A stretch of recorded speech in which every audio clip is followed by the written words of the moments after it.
What is going on, YouTube? PPS back here. It is the 16th of August. YouTube play of the day time. Got two spots for you guys today.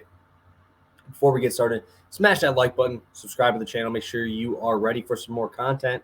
Like I said, we're going to be doing a ton of NFL stuff. All this stuff is coming up soon. Myself and Monotone been talking about what we're going to do for NFL this season. I'm pretty excited to get after it. So while we're waiting for some football, you guys know MLB is going to keep on rolling, and obviously feeling pretty good about it. Unfortunately, we dropped our YouTube play of the day here yesterday. Cole had 6 Ks. Vladdy obviously got his hit, got his homer. But we did cash in on both past the prop plays. Obviously very excited for that. We cashed our plus money spot. And yeah, yesterday was one of the best days I've had in probably a couple weeks. Almost an 8-unit day. Really hitting my stride right now. We're kind of gliding our way, like I said, into football. But building the bankroll up before then, that's exactly what this time is for. So very excited to break down today's slate for you guys. 2 spots. Make sure you are following me over on Twitter if you're not already. You can see my name right here. And obviously all my other videos and stuff will be posted on this channel. But I do have an article play coming out later. So make sure you get that. I hit my last 3 over there on those article plays for Pine, and I'm looking forward to catching another one with you. But without further ado, it's time to roll. And let's get right into it. And it's Patrick Corbin Day. I have to do it. There's no ifs, ands, or buts about it. You have to play this until something else happens, right? Cubs Nationals first 5 over 4.5. Patrick Corbin, Justin Steele, and Patrick Corbin is still a major league pitcher. They paid him a ton of money. They have to roll him out there every 5th day, and this man has just been absolutely terrible, right? 342 to lefties, 328 to righties, over a 500 slugging to both sides of the plate. He is 4 runs better at home, but it's still a 5.5 ERA. That's crazy to me that this guy is still able to pick up a ball every 5th day, and a team is going to allow him to keep going here. First half of the season was pretty bad, right? Like I said, 5.87 ERA in the 99 innings pitched. In the 10 innings after the All-Star break, which is 3 starts, that's how bad it's been, hasn't even got through 11 full innings. 4 homers allowed, 17 ERA, 4.66 batting average. There's just so much power being allowed here by Corbin. A lot of barrels and a lot of people getting extra base hits on here. This is the game where you raise your slugging, raise your batting average.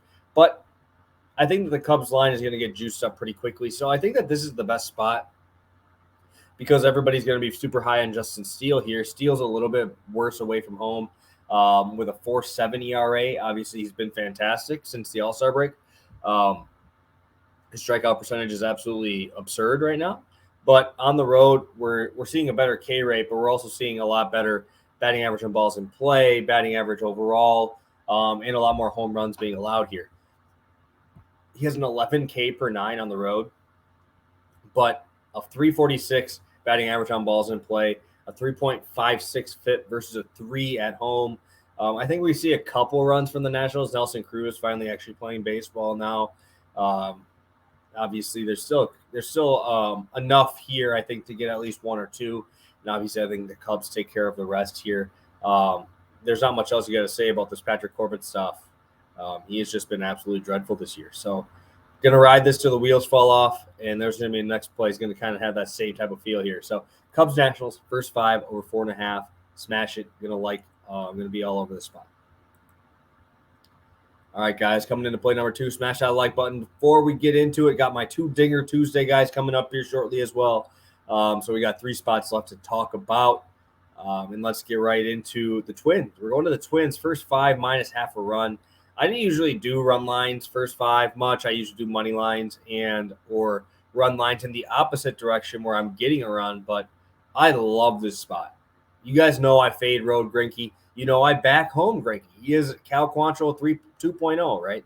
I would say 3.0 because 2.0 I think is who am I thinking of? Cole Irvin. He's my other guy. So all of those guys are different tiers. Obviously Cal Quantrill number 1.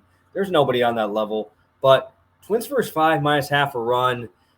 We have Greinke facing off against Sonny Gray. Sonny Gray has been great at home this year. 3.5 ERA. Been great against both sides of the plate. A 215 batting average to lefties. 239 to righties. I think that's going to help a lot here. He's a little bit worse against righties, but you're going to get Vinny Pascantino, Nicky Lopez from the left side. You're going to get Melendez from the left side, who hits lefties way better for some odd reason. A lot of lefties in this lineup. I believe Prado is a switch hitter as well. Sal Perez really going to be the only guy, him and Hunter Dozier from that right side, that you really have to worry about. But when you look at these guys, right, the majority of this team is going to be lefties. Tony Gray has a great changeup. He's been fantastic in the second half of the season with a 2.1 ERA, only a 205 batting average allowed, 350 slugging. He's been great. What I really like to see here is that his home numbers, he's only allowed 5 homers in 43 innings. Obviously, that's important with this Kansas City team because they have been scoring a lot of runs via the home run ball, with Sal Perez obviously leading the way and MJ Melendez. But I really like this Twins team against Greinke. I just don't know how he's going to get through this game unscathed here. Obviously, I've mentioned it before, 7.1 ERA on the road this year versus a 1.9 at home. Both sides of the plate batting over 310 on the road this year, 333 to lefties, 314 to righties. And this Minnesota team is full of power everywhere you look. Buxton, Jose Miranda, you got Carlos Correa, Jorge Polanco, Arias just to get on base, man. Gary Sanchez is batting 9. This is unbelievable. It's a very deep team. You still have Celestino, I think, who should be a minimum price guy on DraftKings. Going to probably be a guy that you have to play in this matchup here. Obviously, you don't have to with how big this slate is. But, man, guys, this is a very tough spot for Greinke. He's done great in the second half of the season. 2 of those starts obviously being at home. But what I like to look at here is just looking at the numbers that we're seeing from Greinke. His top whiff pitch is 23%. And he only uses that pitch, which is his cutter, 12% of the time. You look up and down this lineup, right, with a guy who's not going to get too many swings and misses, only a 13% K rate on the road. You're going to tell me that Carlos Correa, Buxton, Gary Sanchez, high K guys are not going to have to worry about that as much? Woo, it's going to be fun. It's going to be fun. We're going to see a lot of balls flying today, obviously, and Minnesota is obviously going to be a little bit warmer today. At the start, it was supposed to be mid-70s. So hopefully that continues and it stays hot here for that one. So really like the Twins to take care of business. You could throw them in parlays in the first 5 money line if you want, full game, because even the bullpen for Kansas City is pretty poor. All right, guys, it's Tuesday. You know what that means, Dinger Tuesday. We're coming at you with 2 spots that I do like. Again, I'm going to do it just like last week where I do 2, one with a little bit less odds of happening. One of them that I think has a very good chance of hitting today. And let's kick it over to the one that I think has a pretty good chance, and that's going to be a Gaiman Corbin here. Willson Conteras, plus 285. He's been fantastic versus lefties this year.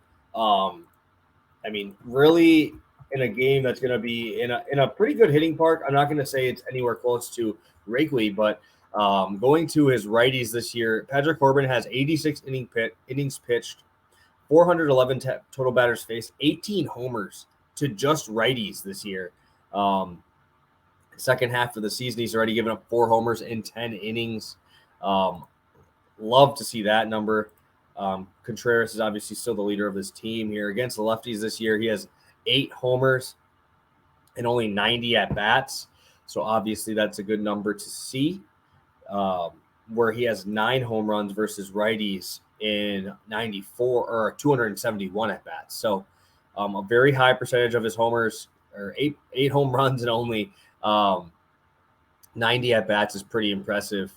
That's a very high number, probably pushing the lead in the MLB for a certain side against a guy. So I love this spot. I hope he gets it early and get out of the way early. Because obviously there's a lot of righties coming out of the pen here for the Nationals. But obviously love this spot for Willson Contreras. And my second one is a little bit not as big, but plus 400 I think is a good enough line here. I love Carlos Correa today. Again, talking about how he does have a little bit of issues with the strikeout, right? He's got 22% K rate versus righties. But you have Greinke on the bump here. He's still got a 430 slugging versus righties. 118 WRC plus versus righties, and at home he's been so much better with a 140 WRC plus, and a very nice 177 ISO here with a 835 OPS. everywhere that we look, everything fits pretty well here.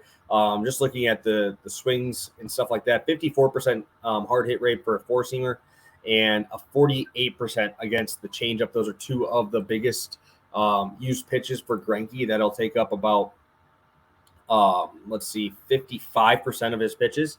Just making sure that obviously that we're finding the pitches that he's going to be able to like. Obviously, I think 400 is an absurd line. I think that should be much, much lower. And that's on FanDuel right now at that plus 400. Get that locked in for your Dinger Tuesday. Obviously, I like Buxton, but you can't play them all. I only play a couple of these on Dinger Tuesday, but really like Correa, really like Willson, Conteras.